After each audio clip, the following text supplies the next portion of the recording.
Alright, we are recording for Chapter 8 of Search for Spock in here. So the honor portion, assuming that duty, honor, redemption all map to them.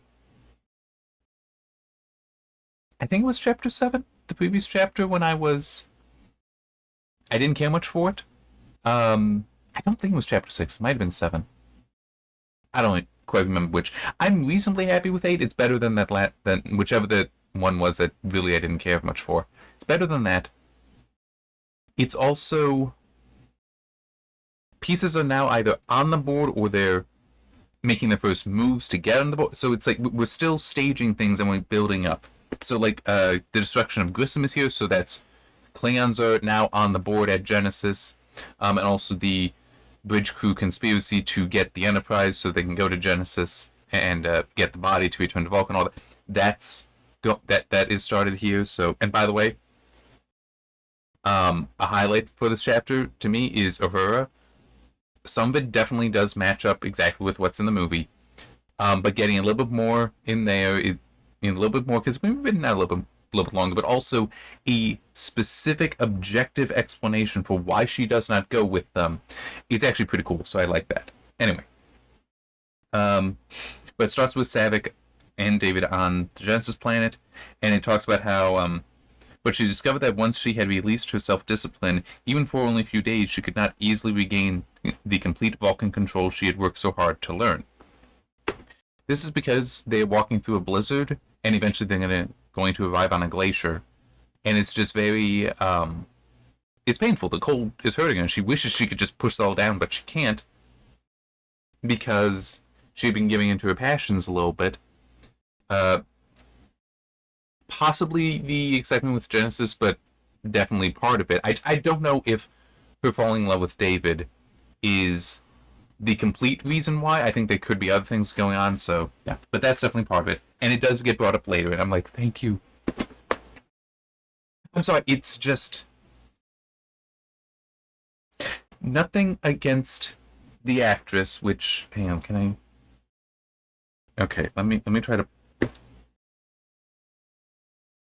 It's legitimately easier for me to go through Jellyfin than to try looking it up another way. Okay. Robin Curtis. I cannot. Yeah, let me actually clear that. I do not have any issue with her performance of Saavik in the movie. I don't. Because within the context of the movie, there's nothing wrong with it. But in the context of the story, I don't. That's not Saavik. That is not the Saavik of Wrath of Khan. That's not the Saavik from the first 2 chapters of this story. And fortunately, we also get. But for a little bit, it was seeming like it was Robin Curtis' Saavik. Now we have at least one moment, 2 moments maybe. That no, it seems more like the book Saavik, and even this is a little bit more book Saavik. And it's like, yes. Hey, as I said, she does a great job, but she's very much the Vulcan Saavik in the movie, that having that discipline and all that. Whereas here, there's greater depth to Saavik's character, so much more depth to a character, especially with Khan. And it's like, I want that. That was really good. I like that. So I'm glad to see it return here. So yeah, she's uncomfortable physically because of that. She's also upset because of the whole animal life signs by the coffin.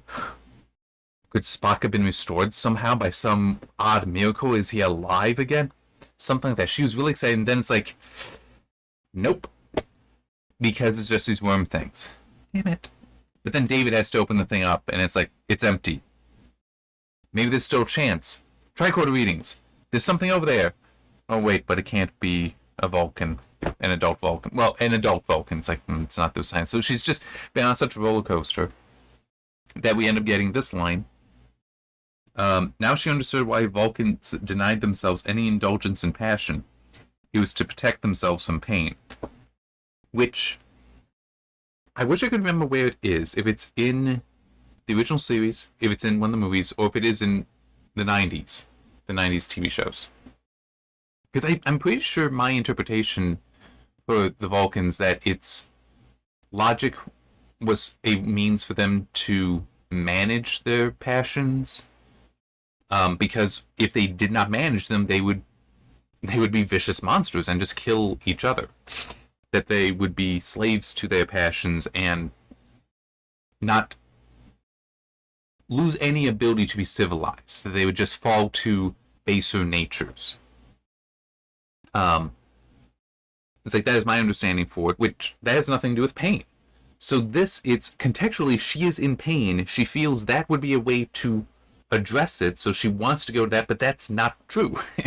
But it is, as contextually, she is sensitive about that pain, so she's thinking that's the solution. And I'm like, no, it's not, but it still makes sense for her. Okay, so let me read. Well, hang on, let me also check this. Okay. So they're going, they climb up a glacier. They manage to finally find the child. And I'm going to read all of this. One part I didn't want to highlight, but then later on it's like, nah, I got it, because it gives context. She wondered if she was following some small and vicious predator that a member of the Genesis team had made up as a little joke. It is in quotes. A little joke that now perhaps was injured and desperate. Saavik was growing impatient with the collective humor of the group. Her phaser made a comfortable weight in her hand. This is prior to finding... That comment is prior to finding the child, then they do find it. David saw the boy and gasped. Your comrades appear to have added a humanoid species to the Genesis Matrix, Saavik said. She crushed out the spark of fury that rose in her against such presumption. She could not afford to lose her temper. Not here, not now.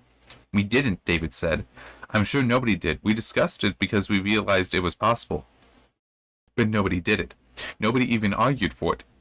It was obvious to all of us it would be completely unethical to include an artificial intelligence in the first experiment. Besides, nobody could have put such a complex program into the Matrix without everybody else noticing. And she's like, right there. So it is interesting that her getting annoyed with their jokes. Also, it is technically a little funny, the whole putting an artificial intelligence in there. It's like, look, animals do have their own flavor of intelligence. It's just a very low intelligence, because by and large, they're just obeying their natures. But yes, you can see them allow for some adaptation, but it's also, like, one book I was reading not too long ago talked about how one of the ways that, was it specifically chimpanzees, or was it just like wild apes, natural apes, compared to humans? One thing that's very different is that, I think it was with chimpanzees when they tested, trying to show them that, like, if a human and a chimpanzee work together, we can achieve this thing. And even though it's like, yes, I'm demonstrating it to you, so you can follow this, you can understand this. But then once they, like, gave it over to the chimpanzees to try to do, they would never work together. That they are not capable, despite their intelligence, to understand that need to coordinate together like that. That's all, that basically, how is it written? Because I know I'm not explaining this very well, but it was sort of their motives continue to be selfish.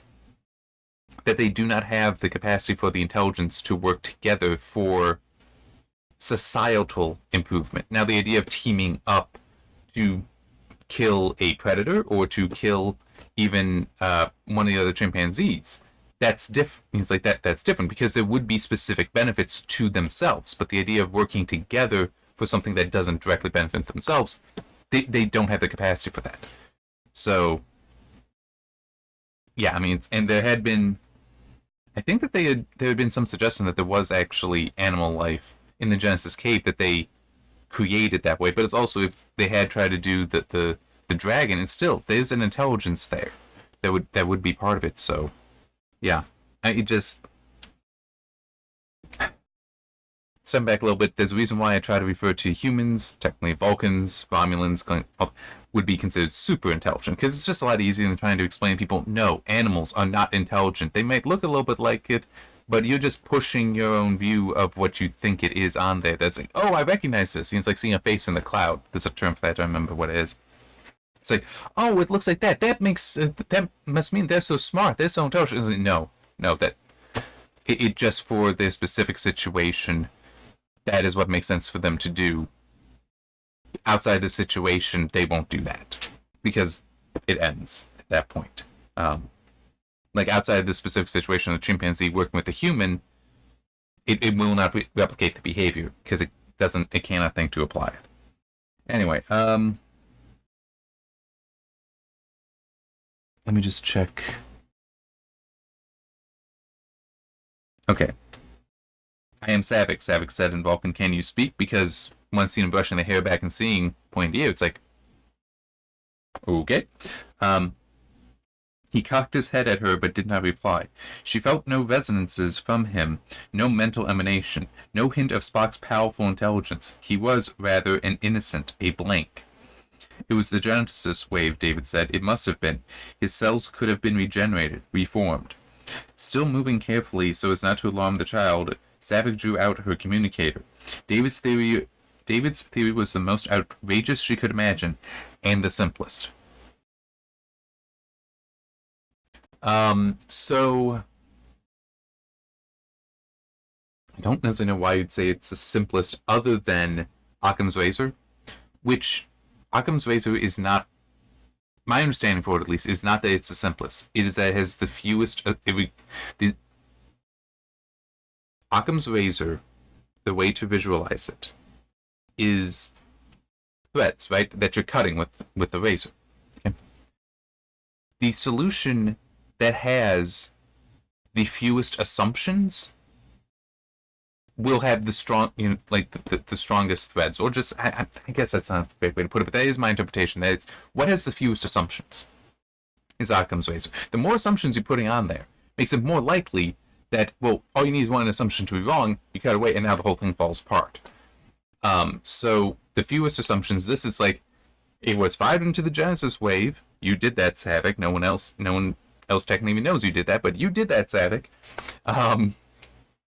It's like it intentionally for the body to be broken up by the wave. Well, so you know it was expecting to have some impact. It looks like in Vulcan child here, what other explanation? What other assumption do you need? So,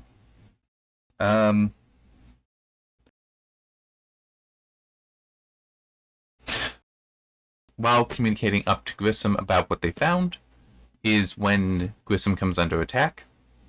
Well, not quite. Esteban's going to phone back to Starfleet for information, even though Savick is like, I'm sure they'll tell you to beam us all up.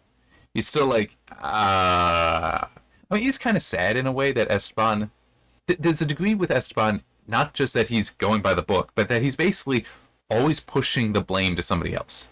The buck does not stop with him. It's like, let me find out from Starfleet, because that way, if something goes wrong, it was Starfleet that made the decision, not him. So, the funny thing is, well, okay, no, that may make sense for why he's on a science vessel. Because that is a characteristic that should exclude you from being a captain. I mean, it really is. But it does make sense that if he's otherwise qualified, yeah, give him something where he's potentially never needs to make that decision, so fine. But then it would also be almost you're not going to have the rank of captain. You're just captain of the ship, but you're not going to have that rank. Which would also make sense because the Grissom in the movie, at least, is a relatively small ship. And so you wouldn't necessarily want to dedicate a fully ranked captain there. I think that's part of the reason why, I know this was the case for World War II. One thing that was nice for achieving the rank of commander, at least in the German Navy, that would actually qualify you for being the captain of a U-boat. And I think it was because they were such smaller, you had fewer human responsibilities beneath you. I think that would be the case versus the battleships and such. But then also, it is funny. One of the things that actually helped the Allies win was that Hitler and those around him were very much the old-style German mentality of the solution is things such as bigger guns and bigger bombs.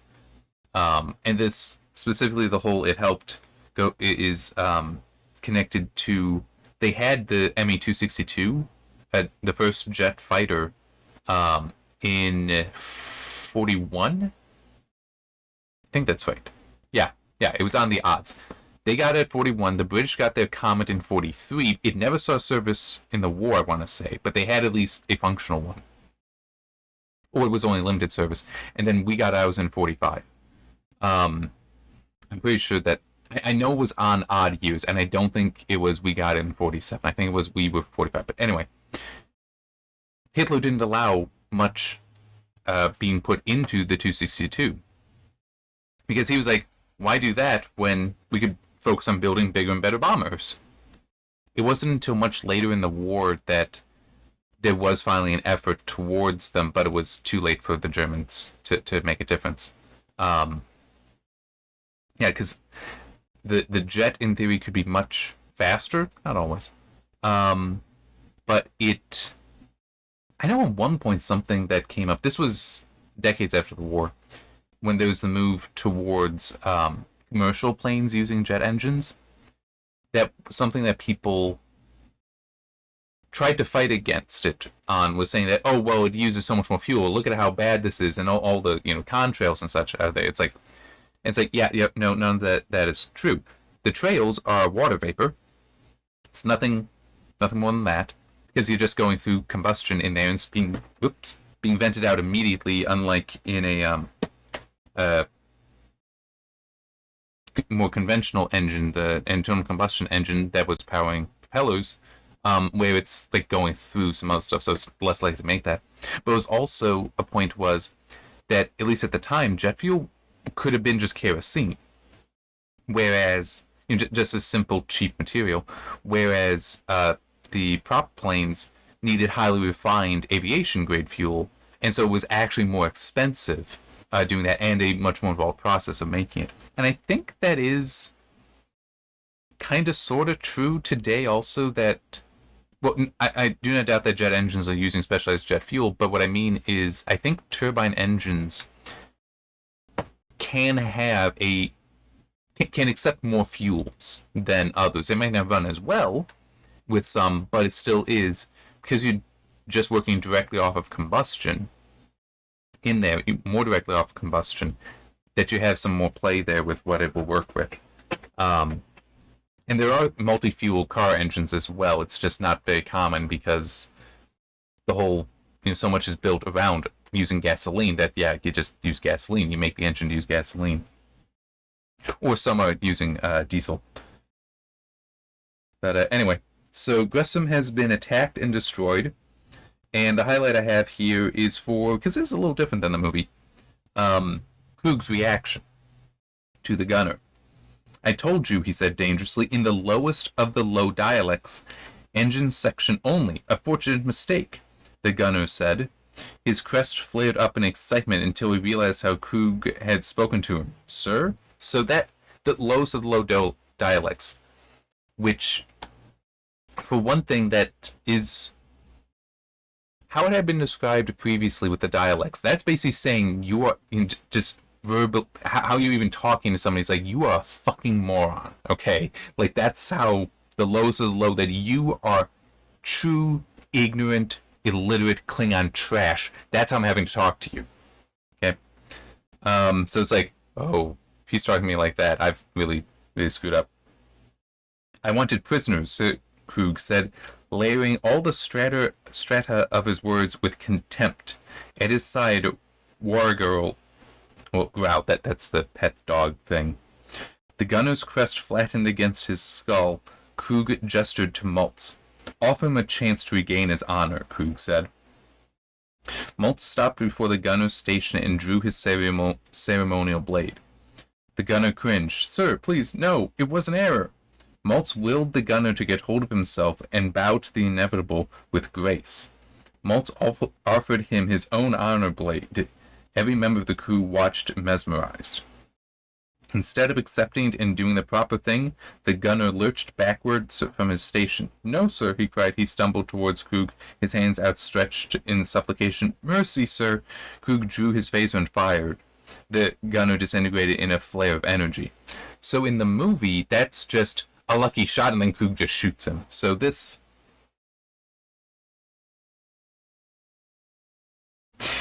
The movie does a better job of setting up Krug as being just this evil guy. That's his own man, but because he failed to succeed to what Krug wanted, just kill him. Whereas in this, it's more cultural. And in a way, it's better, because Krug is pissed. I was like, he even, pulls the gun on Torg when, pretty sure it's Torg. Hang on. Yeah, Torg. When he's like, there are still people on the planet, so you can't have your prisoners. That's just him being angry, but technically the guy's death was demanded by Klingon culture instead. So that is, it in a way it is better in the book because Krug is not as much a menace. So it heightens him. It heightens most villains to have them not just be I'm gonna kill you, to have them not just be that, but to have them actually be highly intelligent and just choosing to do these things and choosing to do them well.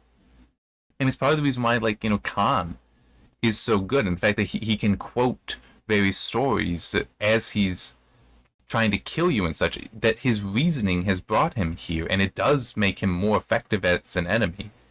I was like, even the Gorn, if you think about that, I mean, because they even seem to talk kind of like that, kind of like that, but when he does then start communicating with Kirk, and you see that, no, this is in fact an intelligent creature, it is still kind of barbaric, but it's, and that, I guess, is actually where I should be using it. Krug is not a barbarian in this. He only killed the guy when he failed to regain his honor, and then by coming to Krug, even for mercy, it's still like, well, you failed the culture, you failed me, and you're now charging at me. Even asking me for mercy, it's still like, nope. So yeah, I like this version better because it keeps potential for Krug to be more interesting. I guess another way to put it is Khan's motivation was simple. He was obsessed with vengeance, but he himself was still very intelligent. Here, Krug doesn't have that motivation yet. His motivation is power, it's not vengeance. So it still is something where his intelligence actually continues to serve his motivation. Whereas with Khan, his intelligence was serving the achievement of his motivation, but was also, the motivation itself was directing him to be self-destructive. Not the case with Krug yet. So it is, yeah. Good villains can be hard to write. And this I'm approving. But anyway. There's also this line that is curious. So they're scanning what's going on the planet. They see one clearly human, David, the other two less distinctive. Vulcan, perhaps, or Romulan. Human was to be expected. Humans were the troublemakers of the galaxy as far as Krug was concerned. It annoyed him thoroughly that the Romulans might be involved in this. No doubt they had abandoned their commitments to the Klingon Empire and were rushed straight to conclude an alliance with the Federation in return for a share of Genesis.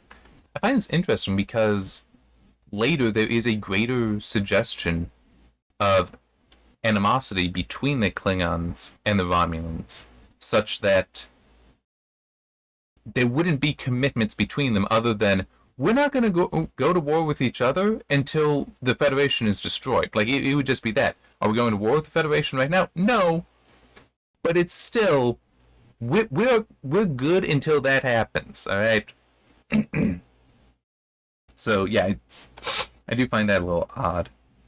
And also, this is again speaking to the whole cultural thing that I was just talking about.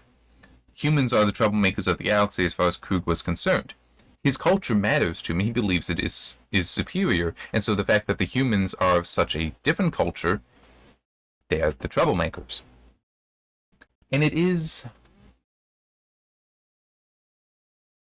I wish we were seeing more of Klingon culture in this to have it be a more interesting thought here for him.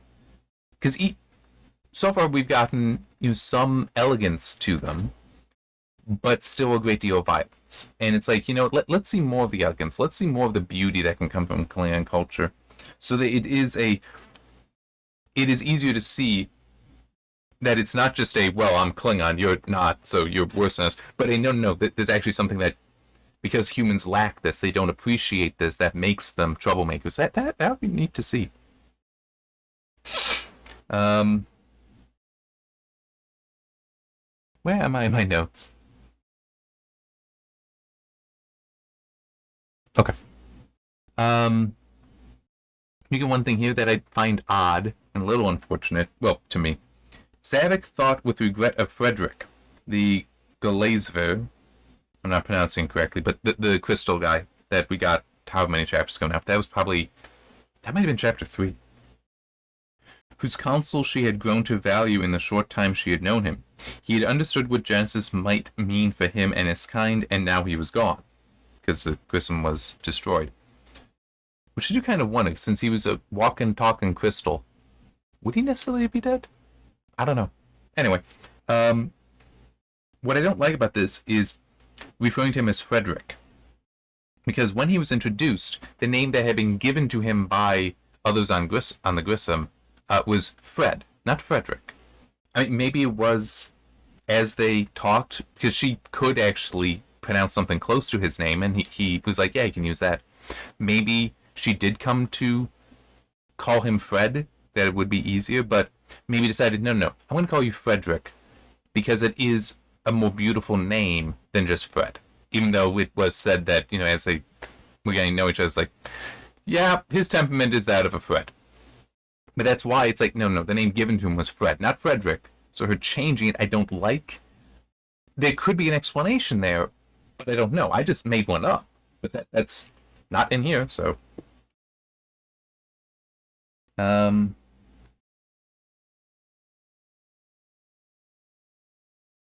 Okay.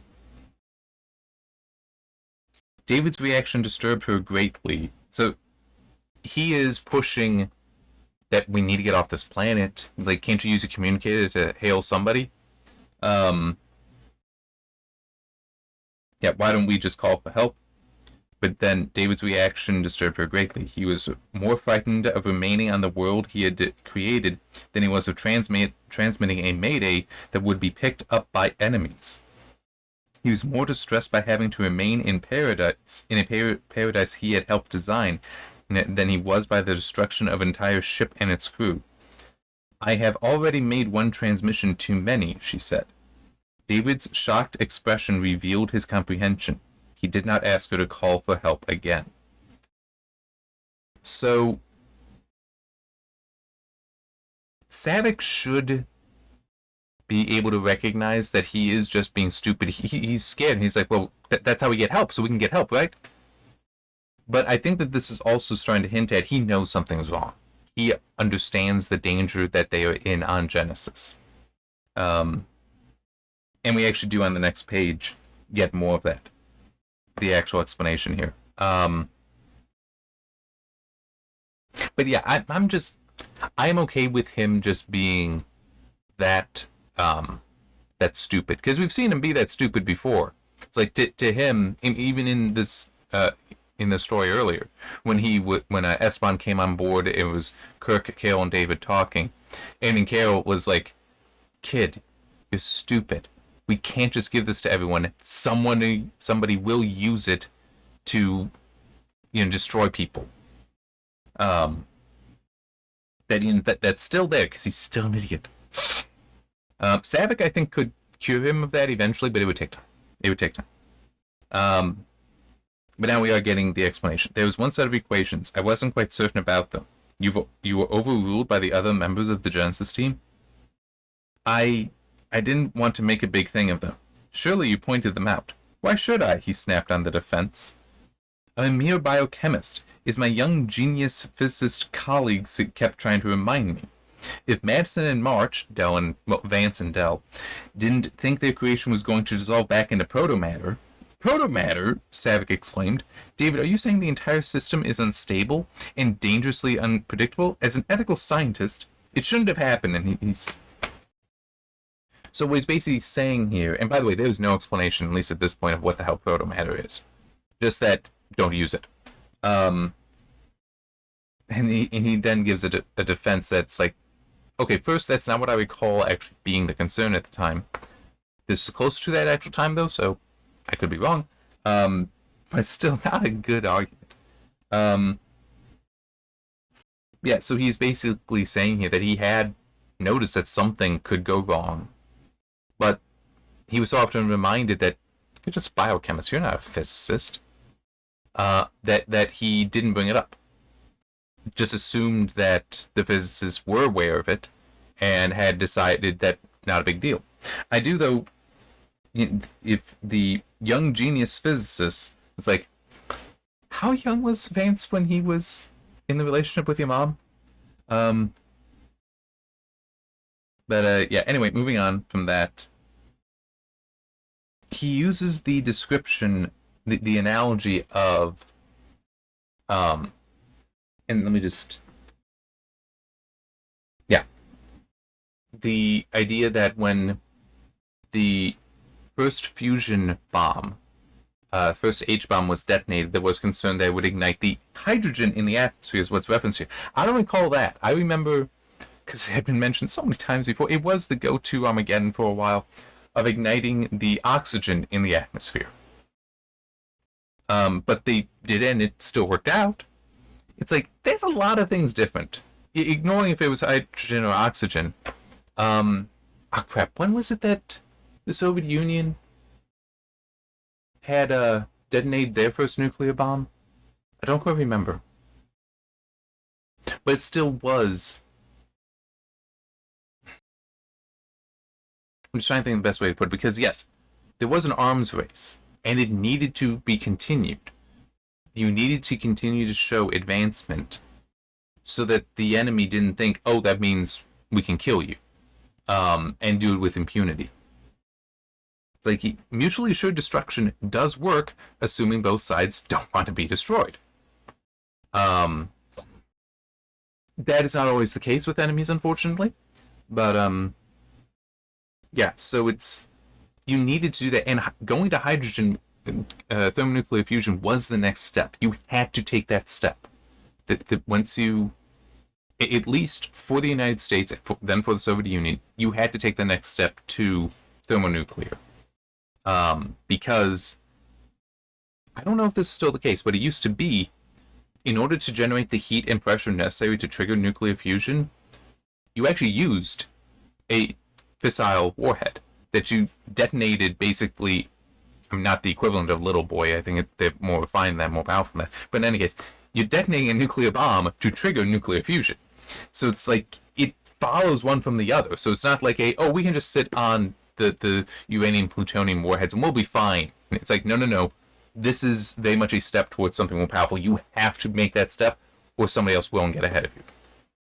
Now, I can't believe that there are other situations, because, I mean, we needed that to maintain a level ahead, but there are other situations where I can believe that moving to thermonuclear was not as necessary. But it still may have been a good idea for them to do. Like, I don't remember who was ahead at first, if it was India or Pakistan, but it was actually, once the other side got it, that the temperature of the world cooled down, because the hatred between those two nations at the time was really high, and the fact that one had the bomb and the other didn't was a major problem, because, like, oh no, they could just decide to go to war, and then we got a nuclear war, and where it is, China's going to get involved, that's going to draw on Russia, and now the United States up again. I mean, it was not good. So once both had it, then it's like, okay, mutually assured destruction kicks in, we're fine, you're not going to see an invasion, we're good. And it's also like today with the Middle East, the whole Iran having it or not, it's like if they gain it, then suddenly you need everyone else around them to gain it as well to stop them. So which is why it's just generally considered better. We don't want any of them to have it. But still, he tries to say that, well, at least there's precedent, because he was like, they were concerned that if they did this, that then it would ignite the atmosphere. But as I said, it's one of those things. I mean, even where's it? That it was like, 1,000,000 to 1 that the proto matter would fail. But it's like, But there was a need to advance, a need to do that. Genesis doesn't exist in that way. That was why I went on that long aside. There was that there was a need to move to a hydrogen bomb. There wasn't a need for Genesis. That also reminds me of something that I will quickly mention.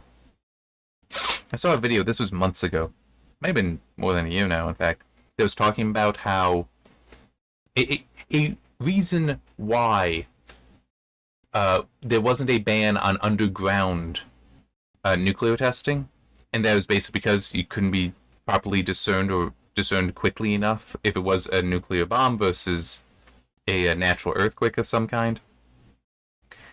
And this person was talking about it as though, oh yes, if only we had figured it out in time, or if only that knowledge were out there, that then we could have had a treaty that would end all nuclear testing. It's like, you are a freaking moron, okay? Yeah, I'm just like, no. Even if they had known, as long as the information wasn't too public, they still would have left it open because both sides knew we had to continue testing. But underground, it's like, okay, if it's underground, it's less likely to cause a disruption to the environment versus air testing and ocean testing. It's like, okay, it's more contained. If they could have figured out a way to efficiently test it in space away from everyone, they probably would have done that. But that would have led to so many more issues that, trying to achieve that's no. Plus, you don't really want nuclear warheads going up in space. It's a little scary. So yeah, that is an aspect of politics and geopolitics that I feel some people just do not understand. That no, weapons are their existence can be itself a deterrent, mutually assured destruction, but also the whole making sure that you have a way to develop your own and the other guy to develop theirs helps both. So yeah, anyway. Well, at least there's precedent, David said. I'm glad to see you're able to maintain your sense of humor, Savick said. Damn it, Savick, if those equations weren't right, the whole project had collapsed. Permanently.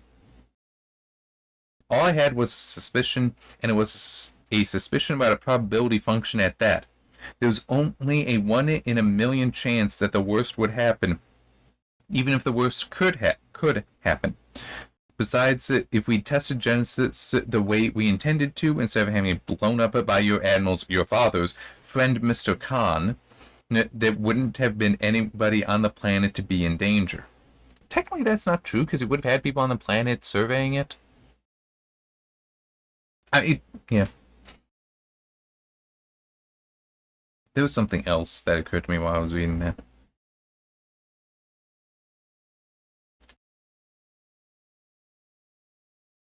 Nope.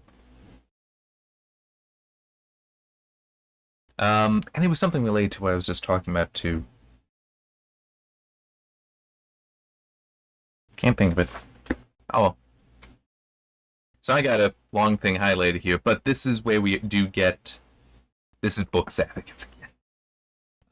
Just like your father, Savick said, sadly, you changed the rules. And that line, I'm pretty sure, is in the movie, but some of this isn't.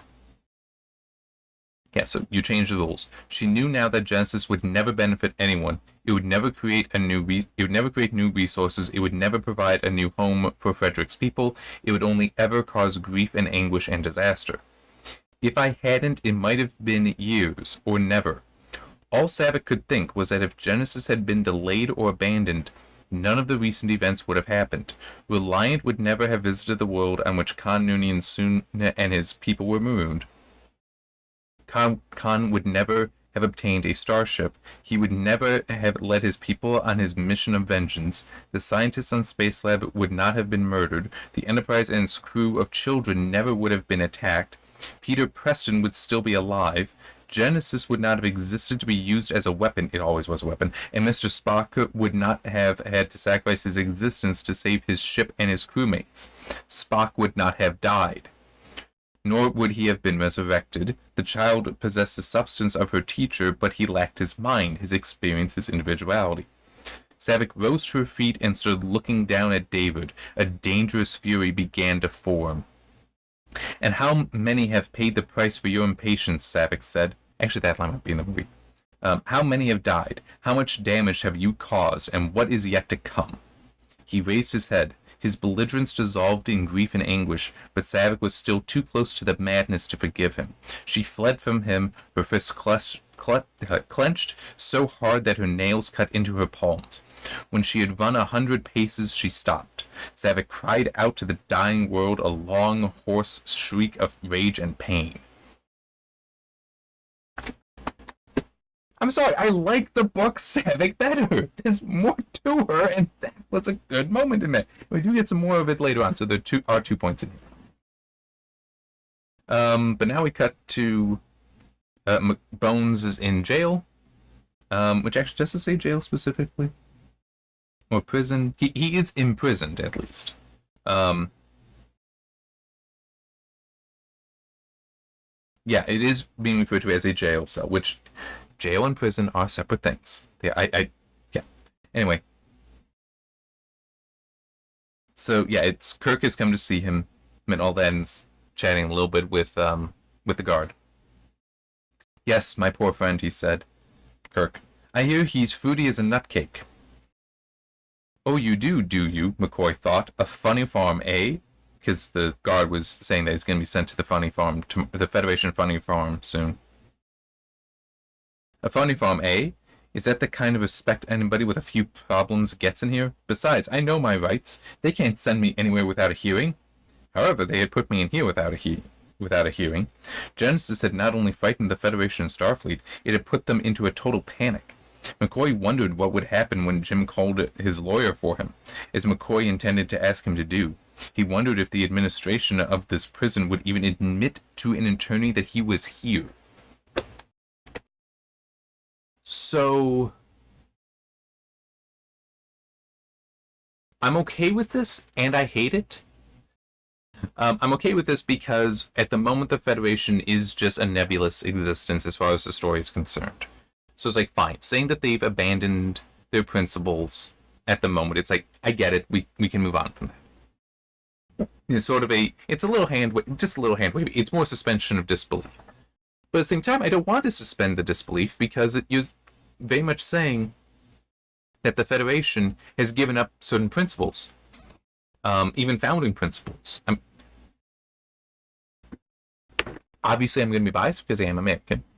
Because I am American, I think my tongue started tripping over itself there. But Roddenberry was as well. And the Federation was very much set up as though it is the successor to America. That its constitution would have many aspects that borrow from the American Constitution. So that would include the right to due process, which Bones is basically saying, I've not had that.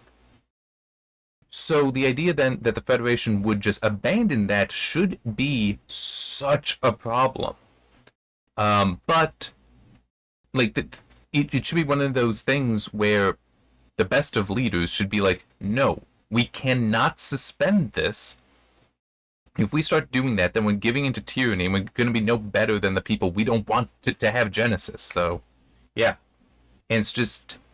But I do get that impulse. I understand that impulse. So having it in there, and as I said, so long as the Federation at the moment is kind of just this nebulous thing, I'm okay with it. I can just suspend my disbelief and move on, but it is not how the Federation is supposed to be behaving. Shield comes down so Kirk can come in. Jim, McCoy said. Shh. He raised his hand, shielding it from the surveillance camera. How many fingers? His fingers parted in the Vulcan salute. That's not very damn funny, McCoy said. Good, said Jim. Your sense of humor has returned. That is a good line, a good moment in the movie, and like, oh good, it's also in here. That is also something that it's visual enough. That's kind of like how I talked about with Wrath of Khan, certainly. Did I also... Whatever, I don't remember if I talked about it in the motion picture. That sometimes, like, being on set, hearing their voices, or being able to see the actors, it can change. Where it's like, you know what, yeah, you should say it this way, because that is... Now that I hear it in the voice, it would be said that way, not this way. And this I could see being like that. Kirk would make, how many fingers do you see? He would make that joke. But when writing, you might not think of it. So, anyway. One thing that I do find a little annoying, though, there's this reference to Lexerin. Lexerin, what for? You're suffering from a Vulcan mind meld, Doctor. Spock? That's right. That green-blooded, pointy-eared son of a bitch. It's his revenge for all those arguments he lost. That is in the movie. But there's really no explanation for the Lexerin, like what that is, what it's going to do. But it is mentioned a little later, I don't remember exactly where, that Sarek provided it. So, yeah, I don't know the exact explanation for it. But then also protomatter just got mentioned. I got no idea what that is either.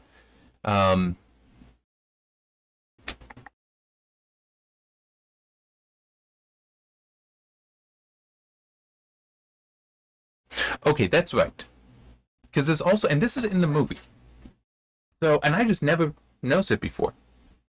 Because of the timing of the scene of Bones trying to charter the ship, it's after Kirk has found out what's going on. So it always kind of read to me, well, not read to me, but watched to me as though Bones was part of it and was trying to charter a ship as like another option. But then it's like, no, that failed, so we have to steal the Enterprise and do that. But no, because it occurred to me, because I'm reading it, that's part of the beauty of books, and with the novelization, is you're spending more time so you're able to consider things better. Bones was just doing that on his own. He just felt compelled to try to get to Genesis, so he was trying to charter a ship, but it wasn't with the others. It's not like that was part of his that was part of his duty in the conspiracy. It failed. He ended up in prison. So all right, now we got to solve this. No, it was him trying to do it on his own. And as I said, that's also in the movie. It just never occurred to me. Never dawned on me.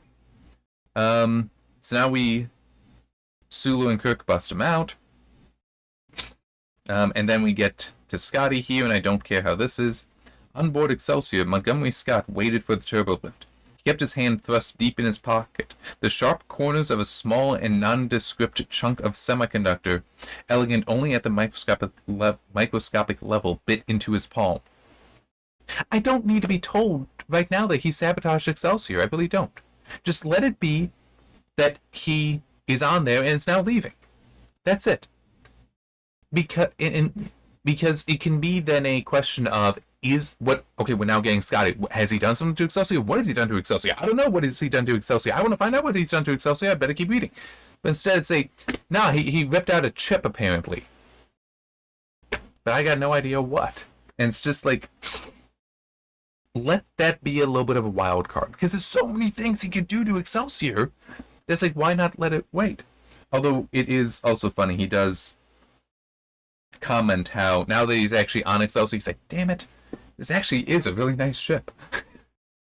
Like, all the complaints, all the arguments he got into with Sulu over it, it's like, it's actually a nice ship.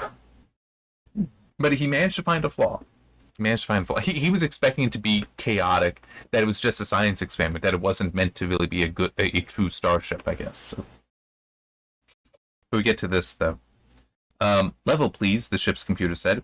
There were a few things on the ship that Scott did not like, such as the faintly insolent baritone voice of the computer. Had he the charge of Excelsior, that would change. Transporter room, he said. Thank you, said the computer. Up your shaft. Which in the movie it ends there, but there is actually more here. Up your shaft. The lift jerked into motion. Temper, Scott said, and it kind of like that. Just that, yes, I am insulting you. But you're not supposed to do that. He's like jerks into motion. It's like, no, temper. I like that a little bit better. Because it's less him being frustrated by Excelsior and by having just seen the captain. It's more that just the voice annoys him. And I appreciate that. That it's the small thing that's pissing him off. It's not the larger thing that is Excelsior itself. Which is how it felt more so in the movie for me.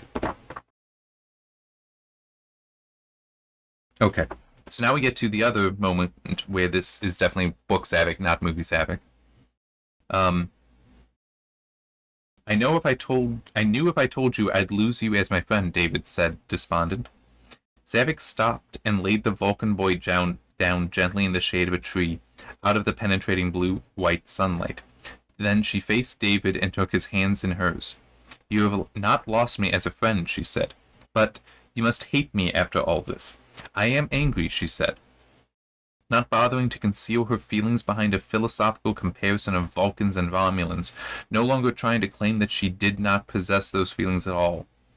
If I understand them properly, anger and hatred are two very different emotions, and again, if I understand correctly, it is unusual to hate a person that one loves. Savick, he tightened his grasp on her hands. Perhaps I am not capable of love as humans know it, Savick said.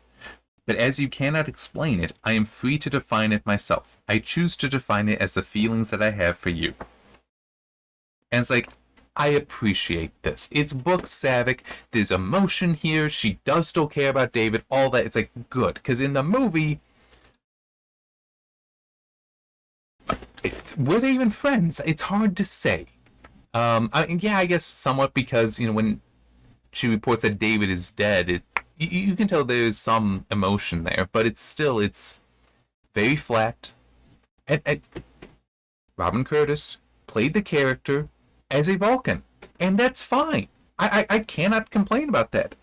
I'm just saying that book Savick I like better. It's a different character, different kind of character, and has more depth there.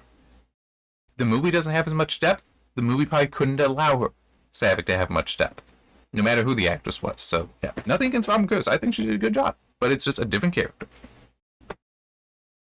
But this does also remind me, part of the reason Savick is carrying child Spock is not just because, she would be able to travel faster that way. And remember, she is stronger than David, so it does make sense for her to carry him instead of David.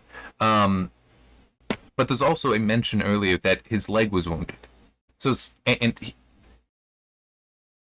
Spock moving makes no sense.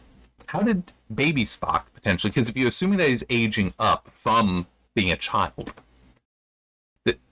how did he get out of the torpedo tube? He then had to go a great distance on foot, and it's worth noting he was described when they found him as naked, including through a snowstorm, through a blizzard. He should have entered that area and been like, oh crap, and then immediately turned and left. Instead, he kept going, and then finally found a rock outcropping that gave him some protection from the wind, and that's where they found him.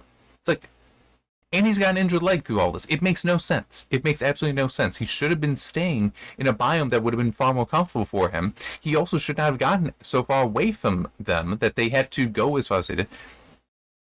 That stuff I am way more bothered by than how it was going on with the Federation suspending due process. It's like, that's it's very much serving the story, move on. But this is like, no, you have complete freedom as to what biome he's going to be in, or how far he goes into these biomes.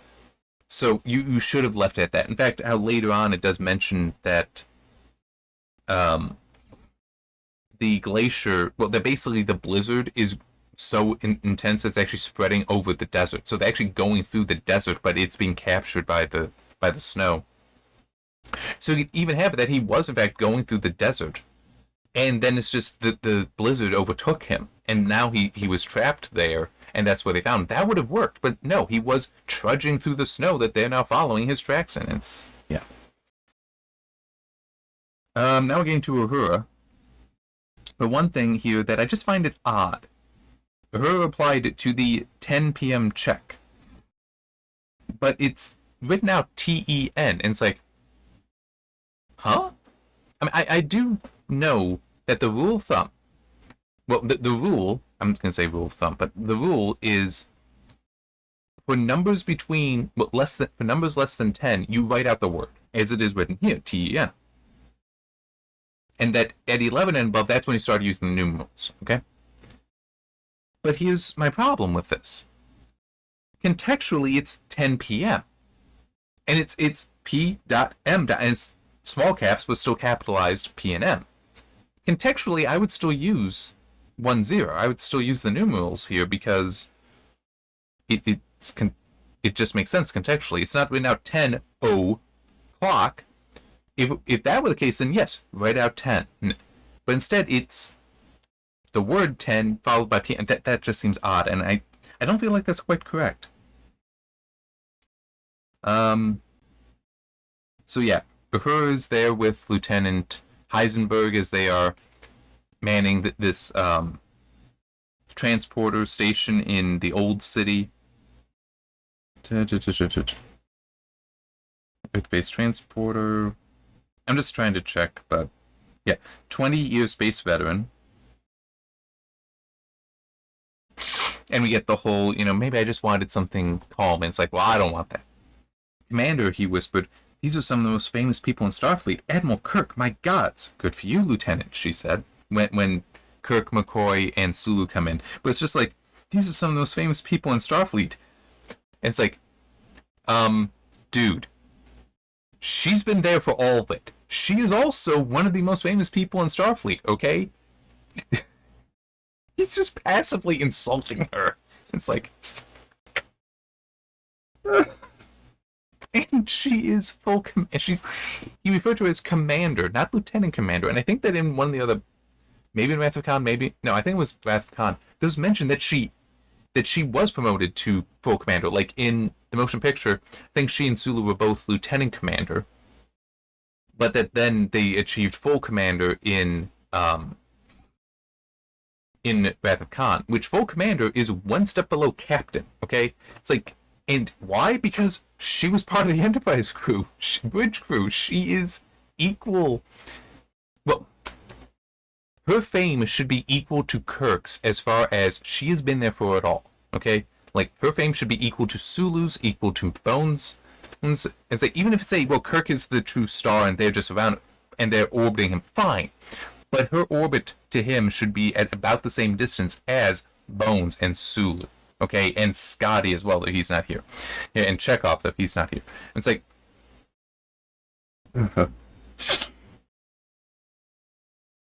Uhura wished him neither harm nor physical discomfort.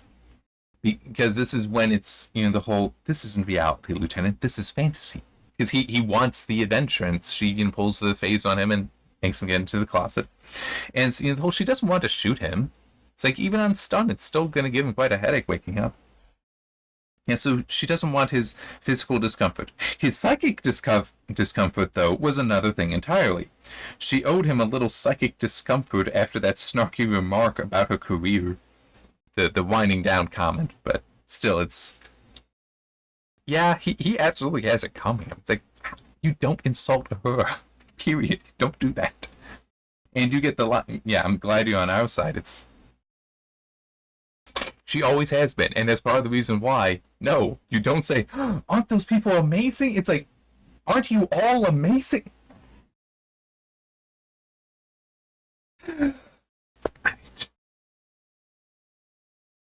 Chapel. You could make that kind of comment to, and it not be directly insulting. Because Chapel wasn't bridge crew. Uhura was. Don't. It's... anyway.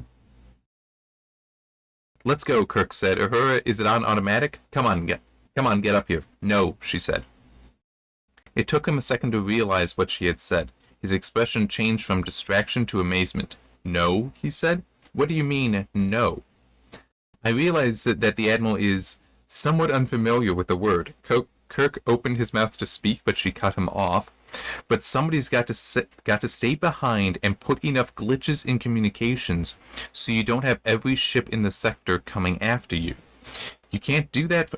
You can do that from the Enterprise. No, I can't. It's too easy to jam, Admiral. There's no time to argue. Prepare to energize. Okay. So, thank you. I greatly appreciate that, because it is a little odd that she doesn't go with them, that she doesn't help them on board the Enterprise. She just meets them on Vulcan later. And to be fair, it could have been she needed to go to Vulcan in person to communicate with them, to let them know, yes, this is what's happening, and to make sure that everyone that... It is reasonable to believe Sarek is not fully read in on the conspiracy, or her would be.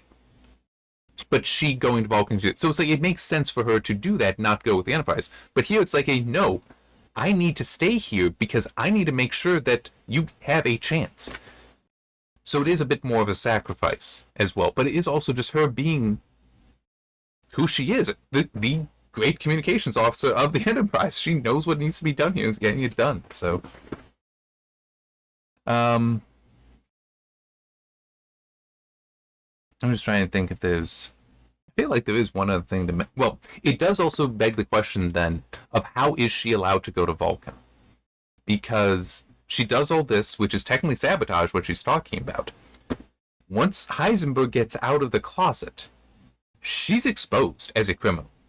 So, I mean, unless it is she does all that, and Heisenberg keeps his mouth shut,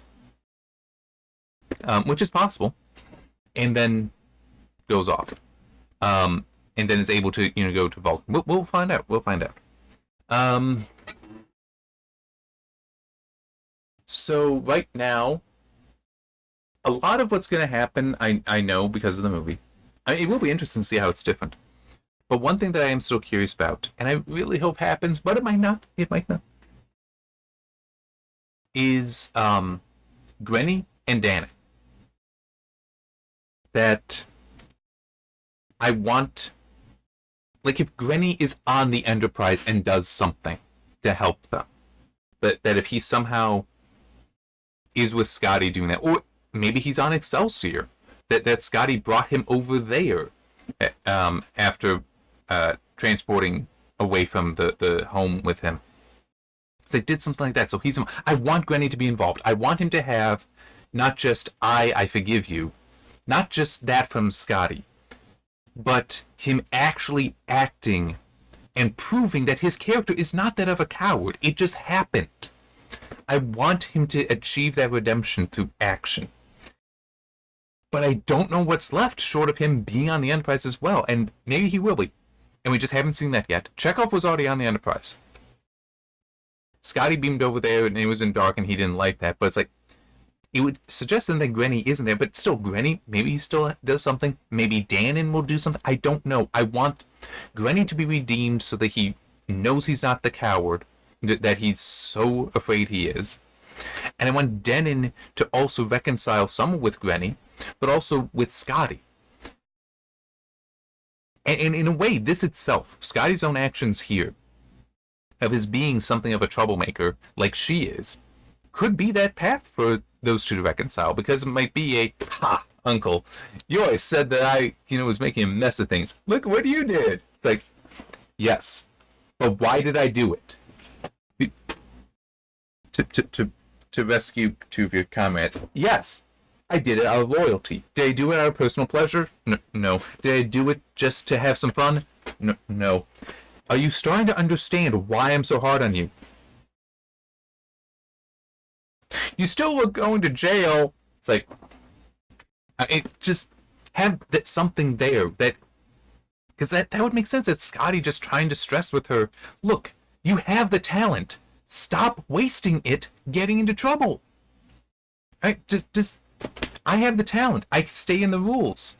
But when it's something that I feel, no, this is more important than those rules, I'll start breaking them because that's important. But what is it that's important? It's my friends' lives, my comrades' lives. I mean, it's Scotty's values are what drive him to do this. Danon, being the troublemaker, it's not about value. It's about, or rather, she values the fun, not responsibility, not dignity, none of that.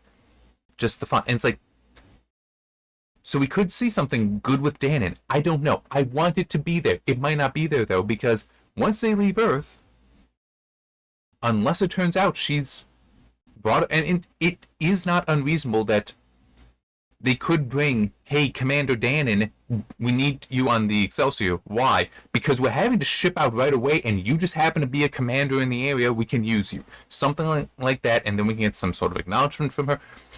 I got no clue for Grenny, though. The only hope I can think for him is that he's on the Enterprise. That seems doubtful, but yeah, I mean, it's just, I want that for them. We'll see. There's also, don't forget, Ferrandel. And I don't remember his name, but the two mercenaries that escaped, that survived, and have these data disks that they might not even know. But it's like, okay, I want to find out about this as well, because that's a hell of a thing sitting around there.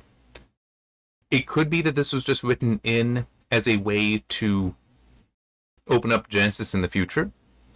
Maybe those data disks hold a copy of the Genesis information that Krug has been given. It could be. But yeah, it's like, give me more of these threads. And if that thread doesn't get wrapped up, I'm not going to be upset. Because as I said, that could have just been so the Genesis has a future. It's Granny and Dan and that I more so want, because it's like, no, these characters can still, there's a path for progression for them, path for development. I want that development to happen. So yeah, it's a bit different between them. But anyway, between my desire for them. All right, so that is it. I'm sorry, I'm just like over an hour. I think I'm gonna have to look at, because I can expect Voyage Home to be similar in chapter length and therefore similar in video length. I'm gonna have to look to see, is Final Frontier as long? How are those chapters? All right. See you next time.